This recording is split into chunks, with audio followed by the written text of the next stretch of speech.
Welcome to the NBA Coast to Coast podcast brought to you by thelines.com. Coming to you from the West Coast, Josh Lander, joined as always by Nate Weitzer on the East Coast. And we got playa props here for you guys on a Friday. Nate and I are recording this on Thursday night, getting ahead of all of these lines and props that we have for you guys. Got a couple other videos for you. As always, those are game videos, so make sure to like and subscribe to that page. Check out all the best bets we've got in there for you as well. Also want you to head to thelines.com. Most importantly, we've got our great odds finder tool on there. That's what Nate and I use every day to make sure we're getting the best juice back on all these bets that we're making in the NBA this season. Nate, let's go ahead and get right into our first NBA play. A prop here, a man on the Nets, Spencer Dinwiddie. Yeah, we're targeting the Hawks defense, although we like the Hawks to win this game, but there's a 242 total and expect the Nets offense to at least produce, and Dinwiddie's really been at the forefront of that. They're giving him all the burn he can handle right now, playing about 40 minutes per game. You look at his last 4 home games, 11 plus assists in all of them. So, 9.5 assists at plus 110 is probably your best value here. At 28.5 points at assists is also even money if you want to combine them there to get a little bit safer, maybe half a unit on that. But Atlanta giving it up everywhere, second most assists per game when they're on the road since the break. Also the third highest 3-point percentage allowed, which is key because Brooklyn is 6th in 3-point rate since the break, and that's where they're going to try to score. And Dinwiddie's not going to be the one shooting. He's going to be the one spreading the ball around so that everybody else can shoot. Fair. And he's looking, in his last 3, in particular at Barclays, very low usage rate, under 20%, but playing 40 minutes a game, 21 points per game still on that low usage rate, picking his spots. And another guy who's thrived against Trae Young and the Hawks, right? You look at his last 4, it's been with 3 different teams, including the 2 different stints with the Nets. So, and he's got these different stats, basically 20 points, 9.5 assists against the Hawks. That includes a relatively low usage outing when he was coming off the bench with Washington. But when he's been with the Nets, 5 of his last 6, he's gotten to at least 28 points and assists against the Hawks. And their defense is just awful right now. So let's target it. I'm down. Yeah, this is less like you started off with. We are targeting the Hawks defense because this is less of a Spencer Dinwiddie pick and more of a fading the Hawks pick for sure. The assist makes sense for him too. I think this is a place that he needs to be for this team to be even remotely successful, is the true point guard that's like orchestrating what's going on with all of these similarly styled players that are long and can shoot but really can't create for themselves the way that he can and needs to set guys up. So we are in disagreement on this next pick, Nate, and that is because it is not for the faint of heart. It's for those who might have a slight a screw loose, if you will. But Josh Giddey, my namesake, 38.5 points, rebounds, and assists, and I am going under. And the reason that's insane is because he's playing the Indiana Pacers, and I know that sounds insane. But this prop is insane. That's so high. Who does he think he is? Nikola Jokic, 38.5 points, rebounds, and assists. Anyway, there's no SGA in this game. So there's a few factors that are misleading people that I will enlighten you guys all with here. SGA is not playing. That doesn't matter. He actually has slightly better stats with Shai Gilgeous-Alexander. Because he gets a few more rebounds and he's not needed in as many other areas on the floor. And so it makes more sense that he might actually be able to then, go get a few more boards and not necessarily need to worry about scoring. He's not in there this season. That's not going to impact it. He's averaging 30 points, rebounds, and assists combined on the season. And he's only hit this prop twice in his last 10 games and 5 in his last 20. And that includes a ton of games against really bad teams. I don't need to go into every team they played in the last 20. Indiana, it's another reason that we are being misled, because Drew Holiday just scored 51 points as the point guard of the Milwaukee Bucks against this team in a matchup that saw the Milwaukee Bucks score 149 points before giving up 140 to the Celtics, which we're not going to talk about tonight. But on the season, Indiana, top 12 in limiting point guards. I will also say, because I don't want to try to mislead anybody, They are much better on defense when Tyrese Halliburton is in there with a defensive rating that's about 4 points per 100 better with Tyrese, their all-star point guard, than without him. But that said, like on the season, they're still fine. And in the last 7, it's been a lot more glaring than it has been even in the last 15 games, where they're still a top 15 team in guarding point guards on the season. Like I said, top 12.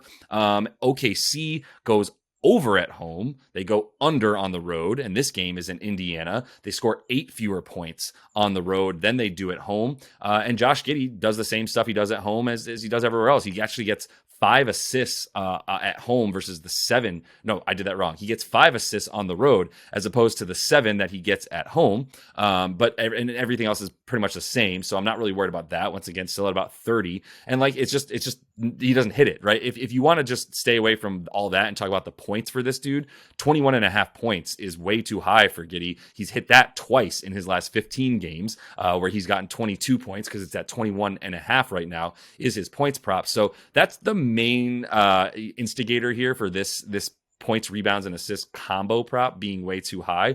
I'm just taking all of it because, like I said, that is a points, rebounds, and assist line that is reasonable for guys in the top 20 in the league to be having, and not quite Josh Giddey, despite how porous this Indiana Pacers defense has been lately. Yeah, I mean, I don't hate it. I think it's sound logic to a degree. I just worry that the Pacers, look, they're not even playing TJ McConnell anymore. Like they're only playing rookies. It's all rookies, and Drew Holiday just dropped a career high on these rookies. Like, you can do whatever you want on the floor against them. Giddey isn't like a high usage guy who's necessarily going to go get you 22 points. I think that is sound, but I think he could flirt with a triple double here. I think this game could be absolute shootout. I'm not going to touch Nembhard because he's just been completely up and down. But I think Benny Matz to get 20 points, if he's going to play like 40 minutes, I'm interested in that a little bit. Yeah, I really don't know what I'm going to get. I mean, and the Rookie of the Year candidate Jalen Williams to pick up the scoring without SGA, I do trust in that. It's going down. Real quick, yeah, Nembhard is just failing this audition that he's getting to be the Pacers' backup point guard next year. It's probably just going to be more TJ McConnell behind Halliburton again. Yeah, but anyway, moving on to another game that's basically a preseason game, which is the Warriors hosting the Spurs, and they've beaten this. So that's why I'm going Steph Curry under, like straight up 28.5 points. You kidding me, man? Like they're going to need 29 from Steph. I mean, he could just like have fun and score 30 before he gets pulled in the middle of the third quarter. But they've beaten the Spurs by an average of 34 points per game in 2 meetings this season. And Steph played both of them, only shot 7 threes, only scored 15.5 points. He was a plus 29, only 21% usage. Like, yeah, give the man some rest after he just dropped 39 in 37 minutes against the Pels in a win. Had 20 points on a cold shooting night, but had a 33% usage rate against the Wolves. And you look at like, what does he do after a big game necessarily? Like, I mean, 36 against Milwaukee, then a home game against the Suns 2 nights later, only 13 field goal attempts, 23 points. It's not like the Warriors have really faced any cupcakes at home since December. Yeah. I mean, their last like non-playoff game is against Dallas at home with Steph. And that's because, I mean, now Dallas is out of the playoffs, but that's a story for a different podcast. Out of the play. And Steph was kind of chilling because, the Warriors did kind of blow them out. He had 26 minutes and only scored 21 points in that game. So I just don't see a world really where he needs to do this. And I think the 41.5 PRA is even safer because it's not like he's going to get enough run to pile up those stats. Yeah, I mean, there's also a correlation to like when they need to win, he scores. When he doesn't really need to care that much, maybe he just gets some dimes and lets everyone else get involved. I don't know what to make of this game, man. It's at home. It's the Dubs against a G League squad in the Spurs at this point. He shouldn't play the second half of the third quarter and on, basically. Like, and if this game is at 20 points at the half, I mean, I'm sure he'll play like the first couple minutes, but like, yeah, for them, this should just not be a game if they want that 6 seed and they want to get some rest for these old guns that they have. So I'm going to go with a young gun here that you brought to my attention and I absolutely love. And after looking into it further with you, which is Quentin Grimes over 12.5, the New York Knicks. That is plus 100, even money on DraftKings. You can throw the points, rebounds, and assists in there. It's pretty much the same odds. Minus 106 is the best juice on FanDuel for him to get the points, rebounds, and assist prop over 18.5 there for that combo total. In his for Grimes, dude, I mean, I've been watching this team all season. This is my team. For Grimes, it's just about playing time. It's just, is he going to get in there, and is he going to get the run? And reasonably so. Like, I have to give Tibbs a bit of a mea culpa, because he did change his ways after, maybe he heard me calling for his job. I don't know. But at the beginning of the season, he started playing these guys a bit more and giving the young guns their run, as opposed to playing Evan Fournier and Derrick Rose. And then Quentin Grimes got hurt a little bit. But in his last 4, which is very important because he's been back on the floor, and obviously Jalen Brunson missed one of those games in the last 4 as well. But 21 a game, 6 boards, 4.5 assists. Most importantly, a plus 33, 34.5 minutes a game is just as important. And his defensive rating is also super important, because he's one of their best wing defenders at this point. IQ, by the way, quickly as well. Like, these two can play together, and everybody can play with Jalen Brunson, because he's just a wonderful point guard. And his usage rate has gone up in these last 4 as well, up to 20%. Getting a lot more shots, and that's because they know he's hot. He and Quickly are both hot, and both shooting better than 40% from 3 in their last roughly 5 to 6 games. And Julius Randle is not going to be playing, and I hate to have to be talking about this, because I really thought we were going to beat the Cavs, but I don't know if they could do it without Julius Randle, who's now on a bum ankle. No timetable for his return. It's probably sprained. It was nasty. And he had a 32.5% usage rate, Jay Randle, and 29 points per game on the road this season.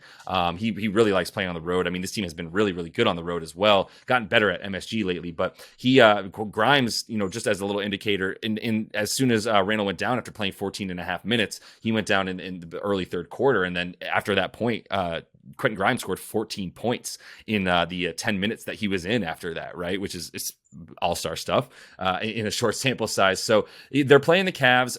You and I did not want to touch this game, because who knows what the gamemanship is going to be in this, right? Where they're definitely going to match up in the first round, and you don't really want to show your cards in any way, shape, or form. So, but what you can rely on is Cleveland's defense just being so much better down low than it is on the wing, where it's not good at defending the three-pointer.